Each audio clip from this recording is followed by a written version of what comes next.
Because okay, and I'm not going to be lectured by some white man who has no idea what he's talking about. I still can't believe this actually aired on live TV. And nobody really noticed how insane it was?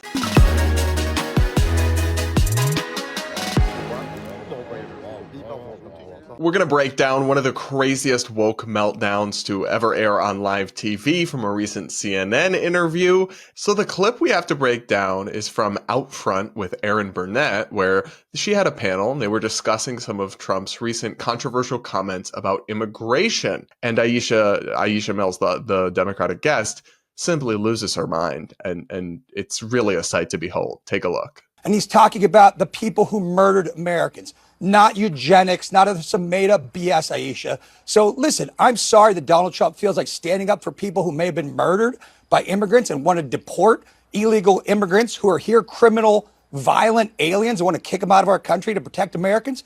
But that's okay in my case. He's not talking about eugenics. He's not going to compare him with Adolf Hitler today.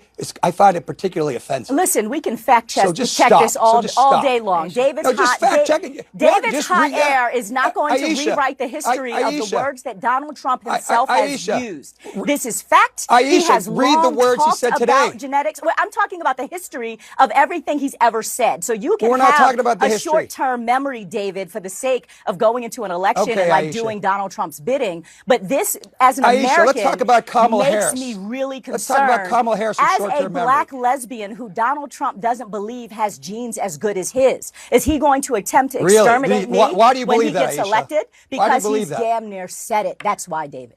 That's why. Because and I'm not going to be lectured by some white man who has no idea what he's talking about and is trying to rewrite history here. Aisha, I am shame on you, afraid, Aisha. as an American, of a Donald Trump presidency, and his actual quotes shame are on you, why. Aisha. Because I take him seriously, and I think that he believes what he says. And that is why he is a danger and a threat to America.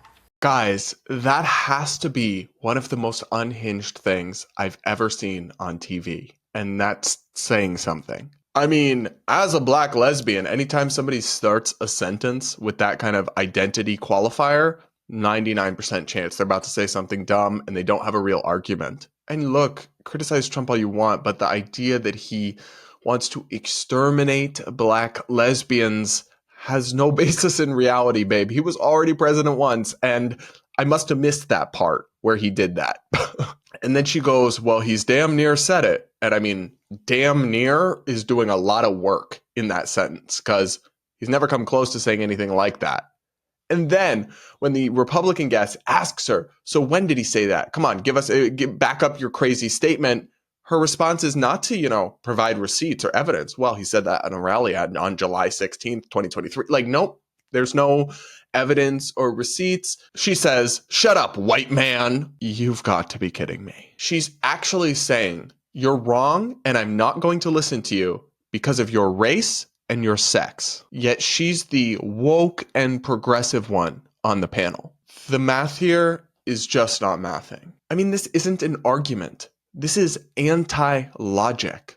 What he said isn't more or less true because of his skin pigment. If a black Republican woman, of which there are quite a few, sat there and said the exact same argument, it wouldn't somehow be more or less accurate or correct or logical or true. That's not how logic works. That's not how argument works. But the woke worldview actually breaks people's brains to this degree where they think that citing people's identity is a substitute for explaining why they're wrong. And guys, come with me for a minute and just imagine that the opposite situation had played out. Imagine that they'd been arguing about Trump and immigration, and David Urban had said, I'm not going to be lectured by some ignorant black woman. Ooh, boy, would that have gone poorly for him. And honestly, rightfully so. I can promise you right now that he would be blacklisted from CNN for life. And he would honestly, even on the Republican side of politics, probably face very severe career consequences, potentially career-ending consequences for